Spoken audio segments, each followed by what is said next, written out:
Good day, my fellow patriots. Thank you for joining in. The name is Silence, and we have a recording for you. Leave a comment, share the recording, stay tuned.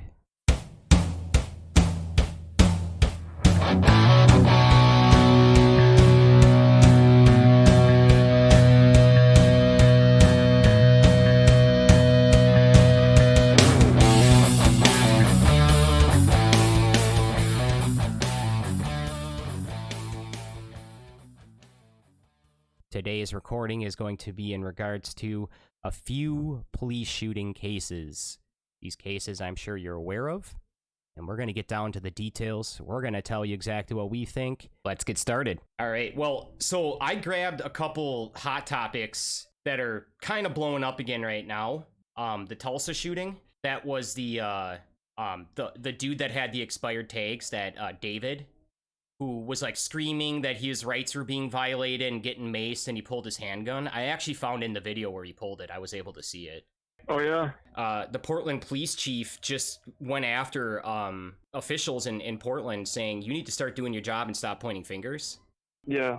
LA sheriff called out LeBron, asking him to match the reward for the gunman who ambushed those two deputies sitting in their car. Yeah.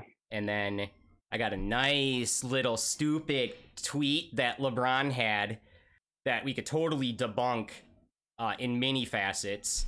And then obviously, just to kind of finish it off, what I found was more corroboration that Black Lives Matter support's dropping. They're saying it's at 55% from 67, but I've seen even other polls that show it in the 40s for support. Yeah. Dude, like you said, they redesigned their webpage. They did. They dropped all that stuff out about the nuclear family and all that crap. They dropped a lot of the leftist rhetoric out. Kind of weird, but yeah, that's true. I think they did because they're seeing support drop, and it's dropping. Yeah. It's plummeting. It's not just going down. What I've seen in the trends is it'll dive, and then it'll kind of plateau, and then it'll nosedive again. And it's been doing that very steadily. Yeah. And even through the Jacob Blake stuff, let's get into that quick here about LeBron James. Yeah. You know, the awesome person that he is, with the very high profile and a lot of fans he has, just misleading people with his rhetorics and his narrative about black people being afraid to be outside. Here's what he tweeted, and this was like within the last month. And y'all wonder why we say what we say about the police. Someone please tell me, what the fuck is this? Exactly, another black man being targeted. This shit is so wrong and so sad. Feel so sorry for him, his family, and our people. We want justice. And then later on, he comes out telling reporters that we are scared as black people in America. Black men, black women, black kids, we are terrified. So he literally believes that the police just hunted down Jacob Blake. Like, they just pulled over randomly, got out, and followed him to the driver's seat of that car and just shot him. That's what LeBron is literally saying to people. Yeah, that's the message he's had for a while now. He's saying that people, black people are afraid to go outside, and parents of, these black parents are giving this talk to their kids. There might be some white supremacist cops out there trying to hunt you down, and they perpetuate this madness to a point where it's like at hysteria. I mean, none of it's real. Jacob Blake was not innocent. He was there violating his what order? He had a restraining order. He had a restraining order. He was violating that. He was in a domestic dispute that he created. It's all on camera. That he created too. He was fighting. He was wrestling with the police. They tried to tase him, and then he tried to get into the car where there was a knife that he may have been reaching for. He already had the knife he before that. He did have the knife before that. So they were already showing restraint at that point. That's when they backed up. What are they going to do? Yeah, so why would they let him get into a car with his children in the back seat and just drive away? That would have been the worst case scenario. Let's talk about that for 1 second. Yeah. Let's talk about that exactly, because the police are being blamed for the kids being in the car in that situation. If Jacob Blake stayed on the other side of the car and actually just took the handcuffing like he was supposed to, he went to the driver's seat and put those kids in more danger, doing that with his own volition and his own intent. So, no, the cops followed him because the arrest was still being made. He had a warrant, a sexual assault charge against a woman that he was committing domestic against that had a restraining order on him.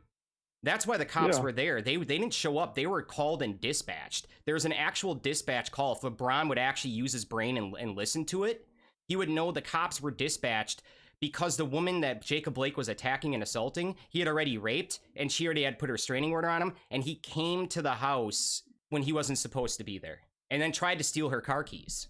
Yeah, and not only that, I mean, the police were aware of his record at that point, too. Yes. And they were aware of the record, and she told them he had assaulted her plenty of times before that. I would say she said he was drunk or intoxicated, and I'm guessing he was drunk when this went down too, because that taser had zero effect on him. Before he went to the car, and when you watch the first video, not the second one that like Matt LaFleur, the Packers head coach, thinks that's all he needs to see is those final 5 seconds. And he thinks he saw the whole story and what he needs to know.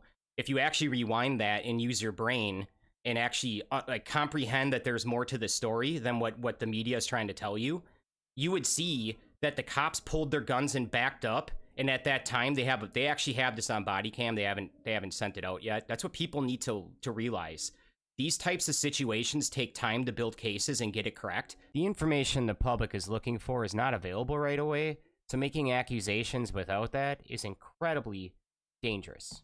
Up to that point, Evers already made claims that Jacob Blake was dead. The cops just went out and assassinated him. He completely threw them under the bus. And then come to find out, all this new information comes out where Jacob Blake pulls a knife before the cops even follow him around. And all these reasons why they're there that are all relevant. And they just want to act like none of that mattered. Like, he's a criminal doing a criminal activity, but that doesn't matter why the cops are there. He's black. They just ran him down and shot him. That's the only reason why they're there. Ridiculous. Yep. Makes me sick. It is sad. And the whole powder keg was George Floyd. That's what started all this.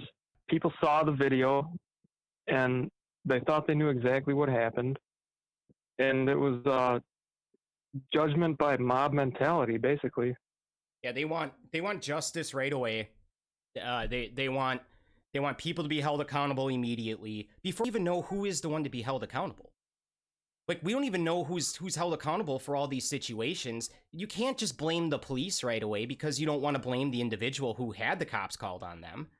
Cops are coming there in response. They're not coming there because they feel like it. And most of the police interactions with civilians, either traffic stops or people call them for serious situations that they can't handle themselves and they need a professional to come in.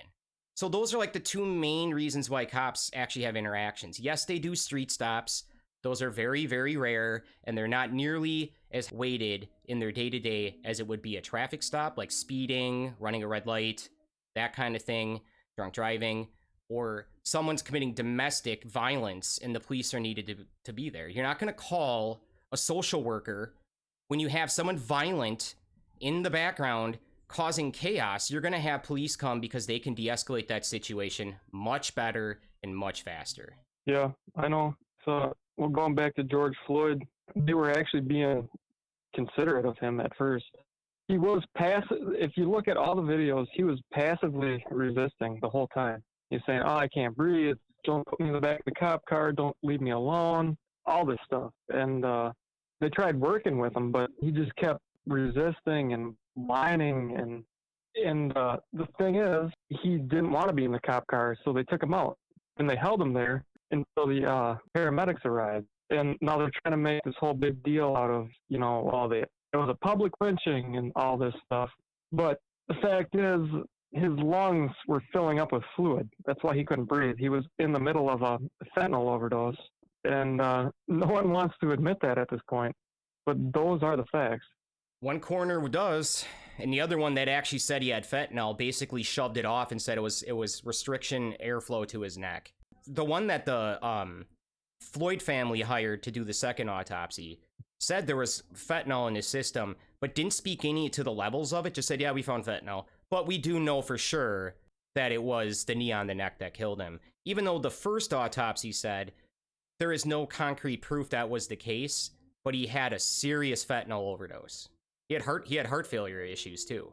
he had heart issues, and the coroner said that if they found him dead in his house, it would have been enough evidence to say he died from fentanyl alone. They would have wrote it off right there at fentanyl. Yep. And you can actually see him too in a video, and it's hard to tell. It's not conclusive. There is speculation and some evidence to show that he may have actually put more fentanyl into his system right when the first officer walked up to the that knocked on the window. Foaming at the mouth and he had crap. Something like that. It was either like he was foaming or he just popped a bunch of drugs. That really to me doesn't matter, because I honestly think the lethal dose he had was already in his system. They made tons of accommodations. He was saying that he was claustrophobic when he was sitting in a smaller vehicle that they took him out of to begin with. And then he was like, I need 3 seconds and I'll get in the squad car. And then they counted to 3. And then as soon as they're trying to get in there, he starts going, I'm going to die back here. I can't breathe. Stay with me. And the cop kept saying, I'll roll the window down. I will stay with you. One cop was actually going to hop in the back seat with him. Yeah, they were actually being accommodating to him. So way over accommodating. They don't even need to do that. See, people need to understand cops don't have to be your best friend. They have a job. They need to get you out of the streets and de-escalate it, so there isn't mass chaos with other people like seeing what's going on and creating false interpretations of it. That's why they need to get you out of that area fast and quickly. It's for your safety and theirs. A segue into that too, with the whole idea that cops need to be respectful and use non-lethal, treat civilians like their mother. Well, that Tulsa shooting with that sergeant and that patrol officer, that's exactly what they tried to do.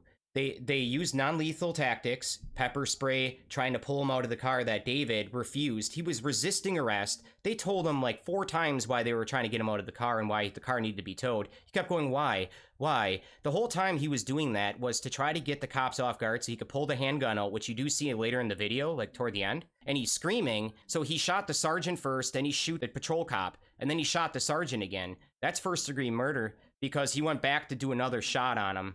And he's going to get charged for first degree, and I don't see him getting anything less.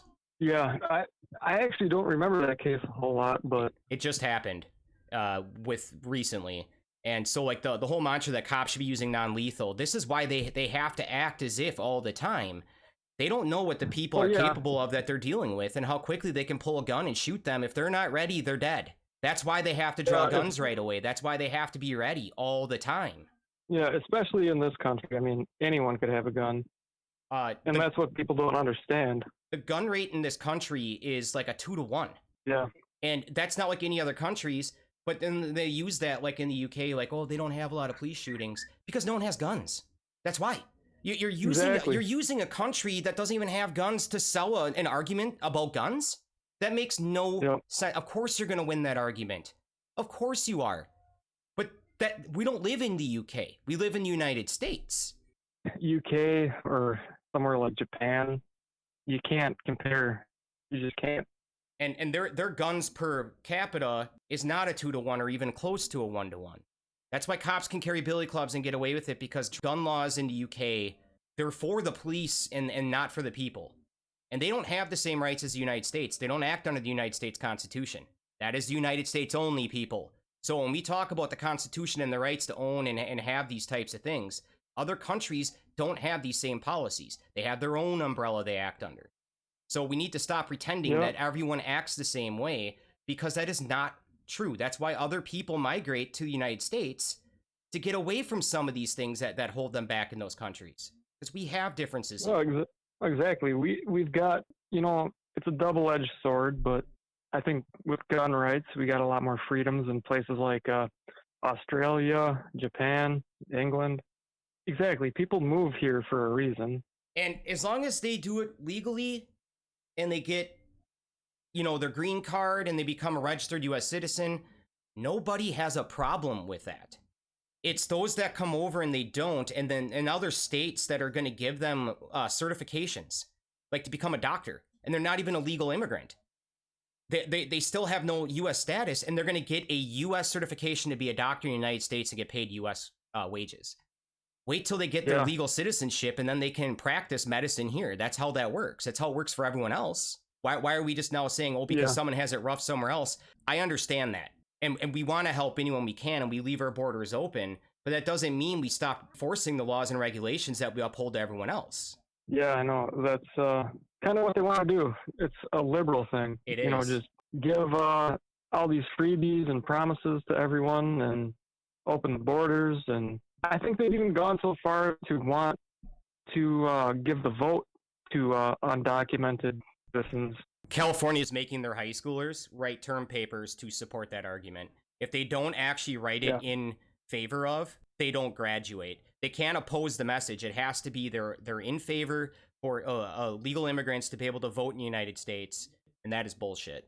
Oh, it is. It is bullshit because isn't that one of the requirements of a country is sovereignty? That, yeah, it's completely hypocritical. Well, not only that, they're stripping these kids of their First Amendment right. They have no free speech. None. Who is the high school to be able to do that? They're not above the Constitution. Why do they get to set these regulations that do this? But they're not going to impose that on themselves. They're just going to pick on the young kids because they can control them with fear. Yeah, and that's what they call fascism. The fascism of the right. But they're the only ones that are trying to restrict actual free speech. That's where the divisiveness is coming from, but they keep saying it's coming from you and I. It's because we counter their argument, and they go, that's divisive. It is in that argument, but what you're trying to implement is very divisive on people that don't want that. Most of us are afraid to speak out for ourselves because they label you a racist right away. Mm-hmm. They say, you're racist. You vote for Trump, you're racist. Yeah, which makes no sense. I know. Give me one example of Trump being racist. It doesn't make any sense. And they just keep spoon-feeding this shit, and people believe it. Oh, they do. And I think a lot of it is because they hate straight white males, mainly the left. They don't like any sort of masculinity, any sort of individualism or self-determination. They hate any of that. They want you to feel weak. They want the government to help you. They want you to rely on government for everything, you know, socialism. It all revolves around that, basically. And control. The brainwashing control too. Just looking in Portland. I mean, just turn on Fox, CNN, and one other news outlet. So get a Republican, get a liberal, and get one other one that's kind of unrelated to those two. And look at which ones are actually telling the truth. CNN will never do it. They will never give a shred of an ounce of truth in anything. They use catchy taglines to manipulate you into believing that something else is happening than what really is. You're not getting the real stories, and then you have to go and look at like Liberty Bugle and some of these other ones that are not as popular, but they're at least doing good journalism and they're giving the unbiased real story.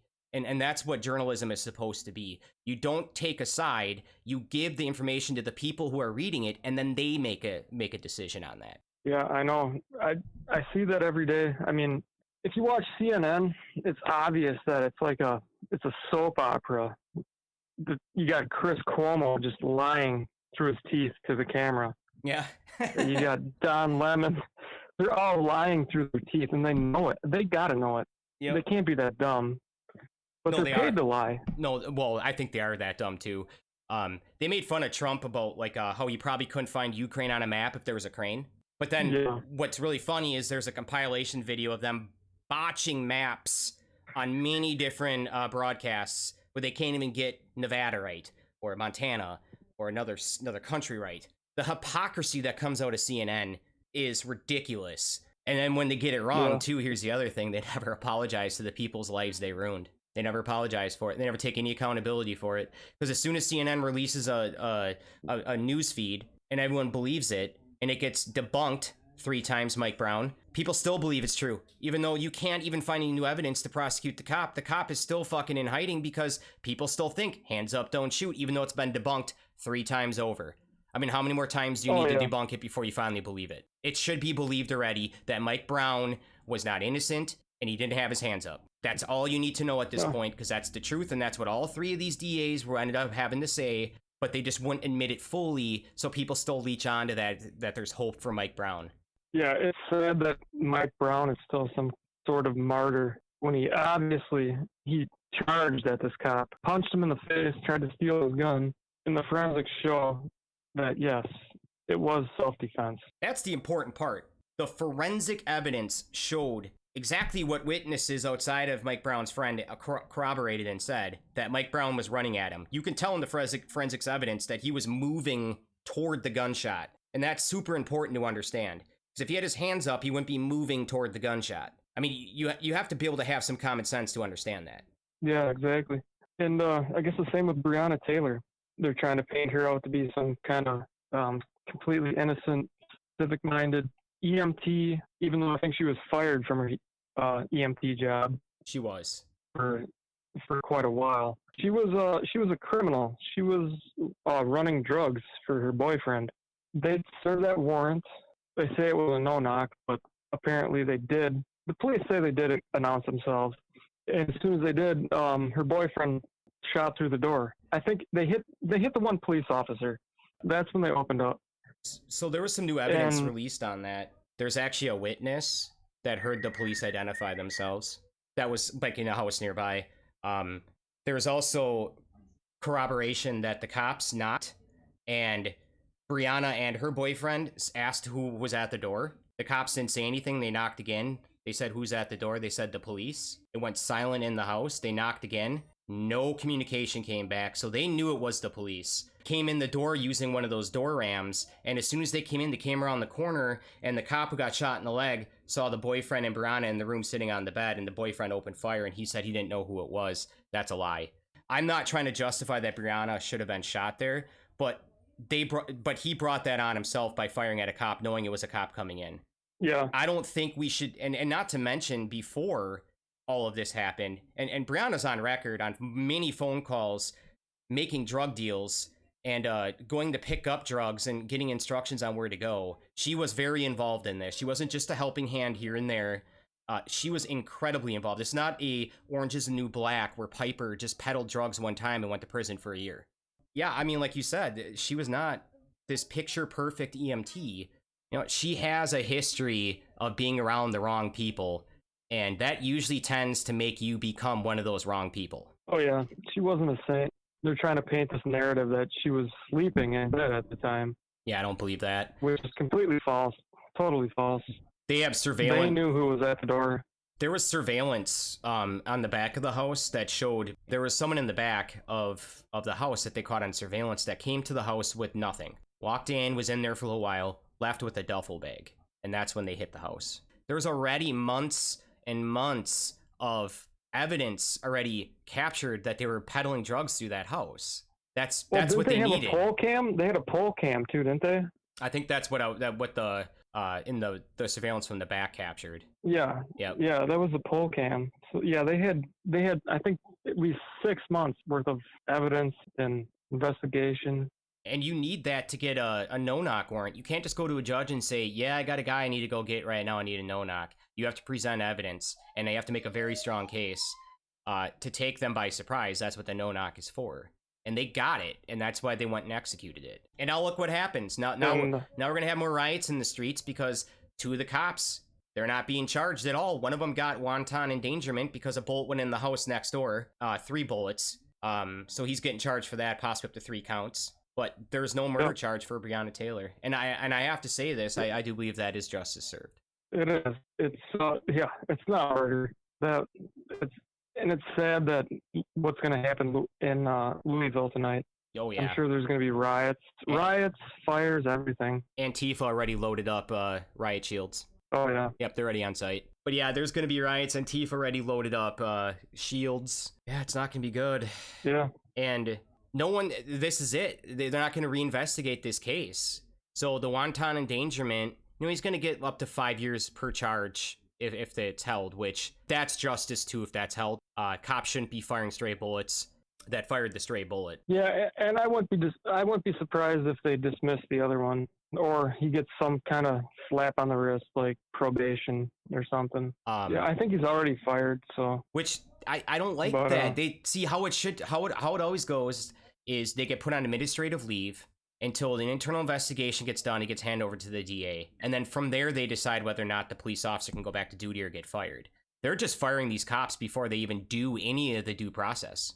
It's just, let's just jump right to the end result. We're just going to fire them and end their life. And then come to find out they're completely exonerated. And now their life is even more fucked. I mean, it's ridiculous what they're doing to these cops. It is sad. These people got all the criticism in the world, but none of the answers. These people that criticize, they would not be able to do a better job. They just couldn't. Yeah, they offer nothing also. It's like they sit here and they say, well, these people didn't have to die. They didn't have to blah, blah, blah if a social worker came there. Well, that's not realistic. That's not even a thing today. So stop saying that if a social worker came there. They're not going to. It was never a thing yesterday, and it's not a thing right now. So that's a dumb argument, because social workers don't show up at 2 o'clock at a Wendy's when a drunk guy's in a car. That's not part of their job. So no, that wouldn't even be a realistic conversation right now. Who's going to come there is the police. Yeah, that argument's getting tiresome on me too.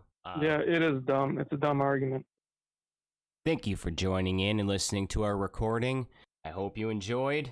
We got more coming your way. Stay tuned.